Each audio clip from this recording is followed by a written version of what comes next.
25 de janeiro de 2019, sexta-feira, meio-dia e 28, acontecia o maior desastre ambiental e humanitário da história do Brasil. Meu Deus do céu! Ô, meu pai! Nosso amigo, gente! A barragem 1 da mina Córrego do Feijão, da mineradora Vale, se rompeu. Ela ficava no município de Brumadinho, cidade a 50 quilômetros de Belo Horizonte. Uma avalanche de lama de rejeitos de mineração, que chegou a 15 metros de altura, devastou tudo que tinha pela frente. As imagens das câmeras da mineradora registraram funcionários espalhados por vários pontos da área do rompimento na hora do acidente, mas que não tiveram chances de escapar da tragédia. Em poucos segundos, partes do centro administrativo e do refeitório foram cobertas pela lama. Máquinas, trem, pontes, casas e pousadas. Por onde a onda de rejeitos passou, tudo foi destruído. 270 pessoas morreram. 259 corpos foram resgatados e identificados. Outros 11 continuam desaparecidos, segundo a Defesa Civil. 11 pessoas que ainda não foram encontradas. Então, tem 259 pessoas que foram encontradas e ainda faltam 11 pessoas para serem encontradas e para que as pessoas tenham a oportunidade de enterrar os seus entes de forma digna, de forma reconhecida como sendo filho, filha, esposo, marido, pai, mãe, né? Então isso é um trabalho que ele permanece.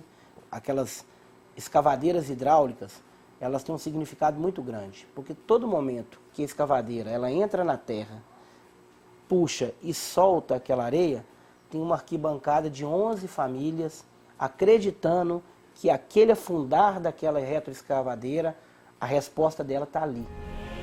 Apesar da dimensão do desastre, algumas pessoas e animais atingidos pela lama ainda saíram com vida. Joga pra ela a corda. Misericórdia. Mas vai puxar, tá?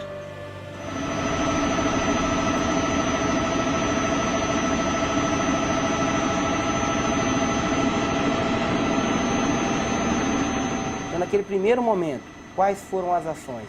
De socorrer vidas, de tentar tirar as pessoas que estavam ainda no meio dos rejeitos. Um ano após a tragédia, pouca coisa mudou por aqui. O que ainda se vê é um cenário desolador, destruído, revirado, e que traduz a força com que chegou a onda de rejeitos que atingiu casas e pessoas de centenas de famílias que viviam nessas áreas. Nós aprendemos com o desastre. Os diversos simulados que nós fizemos em Minas Gerais inteira foi em função de que as pessoas conheçam as suas rotas de fuga. Nós temos o caso daquela pousada lá em Brumadinho, que as pessoas que estavam na pousada, elas buscaram um caminho para tentar correr que não era o caminho da rota de fuga dela. E aí até hoje, né, nas palestras que a gente ministra, a gente fala muito isso, a placa da pousada ela está lá intacta. Então se as pessoas fossem para a porta da pousada, onde está a placa, ali era um ponto de encontro, elas estavam vivas, porque ali a lama não chegou. Mas elas correram para um local de encontro à lama. E aí muitas pessoas morreram. A Defesa Civil continua na região. O êxito de resgatar quase a sua totalidade, né, é um trabalho muito diferencial do Bombeiro de Minas Gerais. Isso a gente tem que destacar e até hoje eles permanecem lá. Então a Defesa Civil também está lá até hoje acompanhando as reuniões e acompanhando ainda as reuniões com órgãos quando tem algum assunto de interesse daquela comunidade. Então a gente participa sessões na Câmara, reuniões com o Ministério Público, todas as ações de intenção daquela comunidade, sempre a gente se faz presente no intuito de dar o ponto de vista da Defesa Civil, de preservar vidas, de educação, de preservação e de ajuda humanitária também. Erros do passado estão sendo corrigidos agora. A gente aprendeu com o erro, né? A gente vem aprendendo com algumas coisas que deveriam ter sido feitas e não foram feitas. Exemplo, né? Houve agora uma mudança da legislação.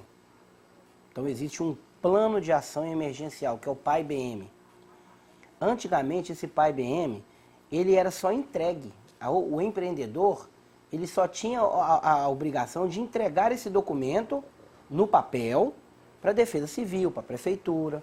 Hoje a legislação ela mudou e isso é mais um ponto positivo do governo do Estado, porque de forma bem ágil ele conseguiu mudar uma legislação, ela agora é muito mais conservadora, e esse mesmo PAI-BM que antigamente era entregue, agora ele tem que ser aprovado para depois da aprovação desse plano de ação emergencial de barragem, haver a possibilidade de um licenciamento para as empresas operarem. Então agora ficou muito mais conservador do que era antes. Então a gente aprendeu com isso, né? Simulados. A legislação ela determina que toda barragem tem que ter sido feitos simulados para que as pessoas que moram próximo da barragem conheçam a rota de fuga, o ponto de encontro. E não era feito há anos atrás. Agora a gente já fizemos, só esse ano de 2019, 14 simulados com um total de 18 mil pessoas participando. Então essas pessoas conhecem agora a sua comunidade, conhecem a sua cidade, têm essa percepção do risco. Então isso é muito importante. Na segunda reportagem da série Brumadinho, vamos mostrar as dificuldades das famílias da comunidade Parque da Cachoeira. A região produzia hortaliças. Hoje, os antigos produtores e os familiares recebem meio e um salário mínimo pagos pela Vale.